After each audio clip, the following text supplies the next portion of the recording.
At this point, we have 9 years of hard scientific evidence that disproves the government theory about what happened on September 11th, and yet people continue to be either oblivious to the fact that this information exists or completely resistant to looking at this information. So the question becomes why? Why is it that people have so much trouble hearing this information? From my work, I think we would be remiss not to look at the impact of trauma. My name is Marty Hopper, and I'm a PhD clinical psychologist. I've been working and living for the past 30 years here in Boulder, Colorado. For the past 11 years, my work has focused on helping people who have experienced personal trauma. Now, as we know, the horrors of what happened on 9/11 were televised all over the world, and they were televised, in fact, live. We witnessed the deaths of almost 3,000 of our fellow Americans. We know this had a very severe and traumatic impact on a majority of the population. I myself cried for weeks after September 11th. A friend of mine who is a psychologist in practice here in Boulder said that her caseload increased tremendously after 9/11, and people that she hadn't seen in 10 years were coming back into her practice. So I think it's safe to say that collectively as a nation, because of what happened on September 11th, we experienced trauma. I'm Fran Schur, and I have a master's degree from the University of Colorado. I've had a private practice as a psychotherapist and as a licensed professional counselor for about 20 years. Why do people resist this information, the information that shows that the official story about 9/11 cannot be true?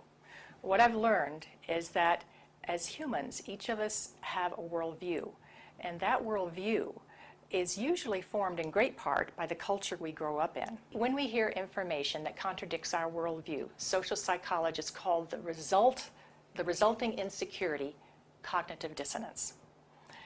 For example, with 9/11, we have one cognition, which is what the official story of 9/11, what our government told us, what our media repeated to us over and over, that 19 Muslims attacked us.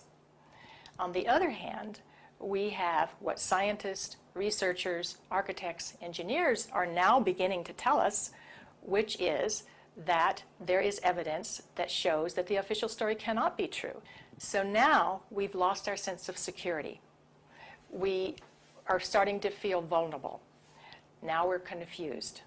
9/11 truth challenges some of our most fundamental beliefs about our government and about our country.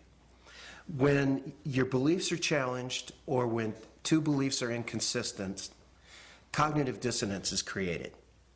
9/11 truth challenges the beliefs that our country protects us and keeps us safe and that America is the good guy.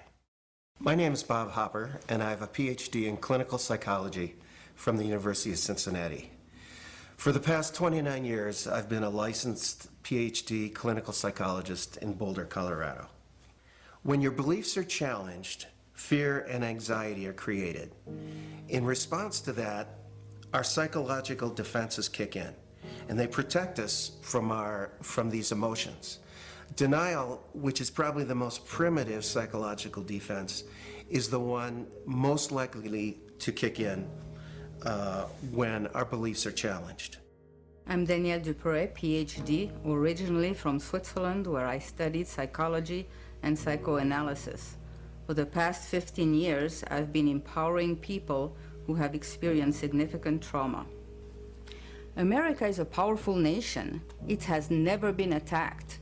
We were confident, we felt secure, and all of a sudden that security collapsed. People started to be fearful. With all those rumors, those news, people didn't know what to think about. And it's a very, very uncomfortable state to be in. And eventually, our mind shuts off. Just like when a computer is overloaded, our minds get overloaded. We can't handle it anymore, and we shut down. It's easier to deny it and move on with our lives. What some of us will tend to do is deny the evidence that's coming our way and stick to the original story, the official story. and to try to regain our equilibrium in that way.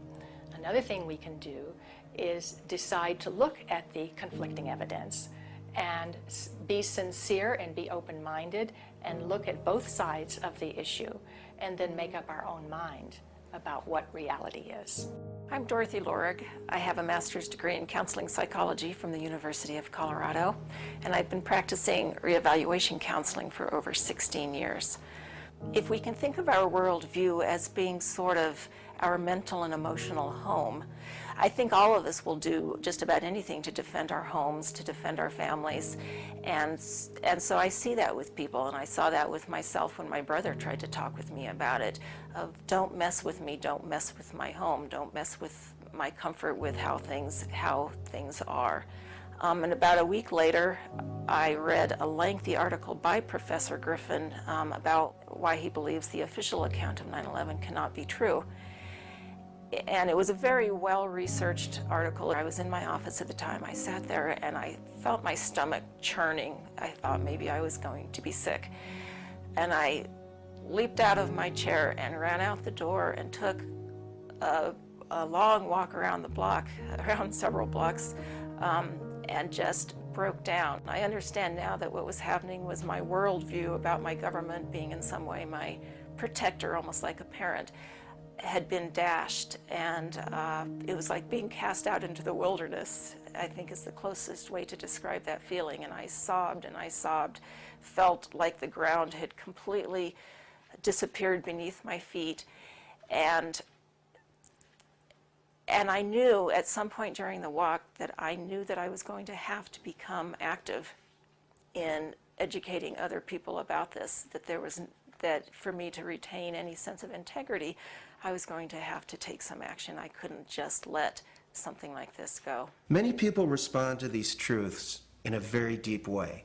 Some have a visceral reaction like they've been punched in the stomach. To begin to accept the possibility that the government was involved is like opening Pandora's box. If you open the lid and peek in a little bit, it's going to challenge some of your fundamental beliefs about the world. Well, here are a few of those spontaneous initial reactions to hearing the contradictory evidence about 9/11. I don't want to know the truth, or I'd become too negative and psychologically go downhill. I'm not sure I want to know. If this is true, then up would be down and down would be up. My life would never be the same. Fran, I refuse to believe that many Americans could be that treasonous. Someone would have talked, but these are beliefs. They are not scientific facts, but these beliefs do keep us from looking at the empirical evidence. I'm David Ray Griffin. I taught philosophy of religion and theology at the Claremont School of Theology and Claremont Graduate University. I published about 35 books in my field, but then starting in 2004, I started publishing about 9/11, and since that time I have published 10 books about 9/11. You have empirical people who will simply say, look at the evidence, and if it's convincing, I will change my mind. Other people are paradigmatic people. They have a paradigm. They say, this is the way the world works, and I'm convinced this is the right way the world works. 9/11 doesn't fit into that paradigm. So I don't need to look at the evidence.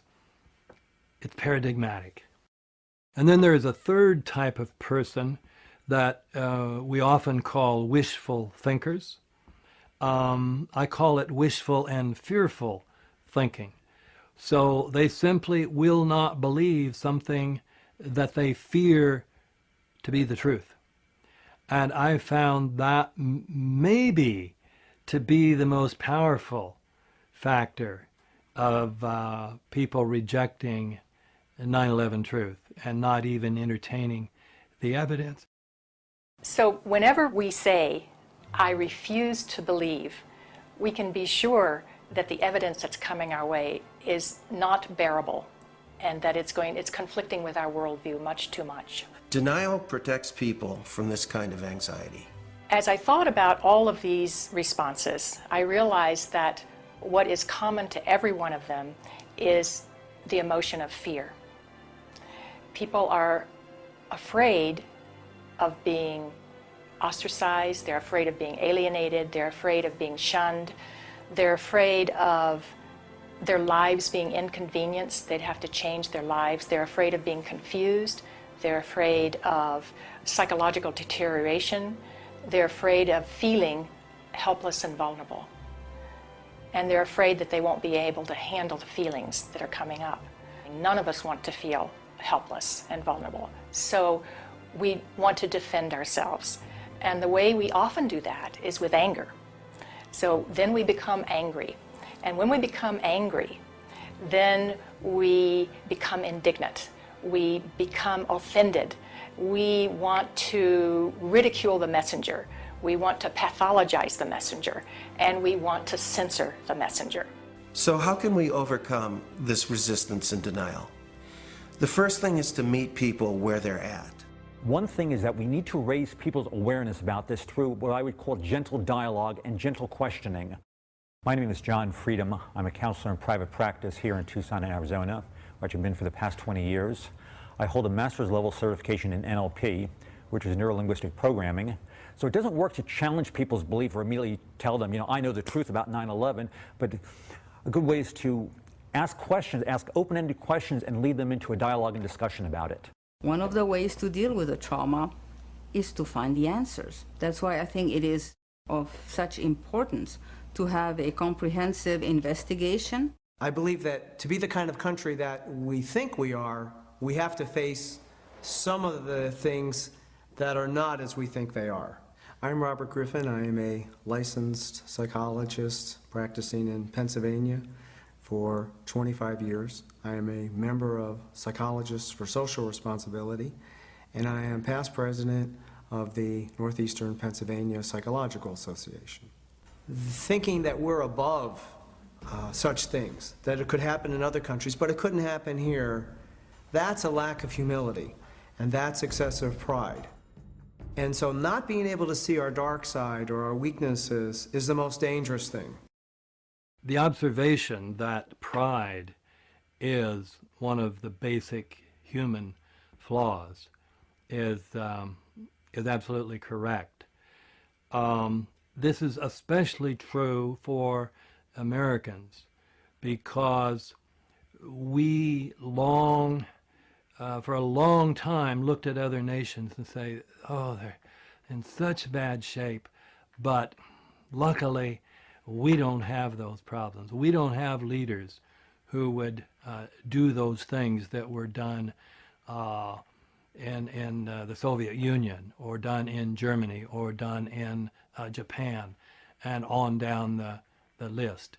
So this is a type of pride that Americans have. A feature of American history that makes us particularly liable to this pride is this notion that's called exceptionalism, that America is the exceptional nation. And that began from the beginning. As this country was formed, the people would say, well, there was so much evil in the European countries, so much cheating, so much lying, so much using the people for the ruler's purposes, but not in America. We have leaders that are free from those sins. So I think this has made 9/11 particularly difficult for Americans. Anyone can make mistakes, but our ideals and our principles get us back, on track.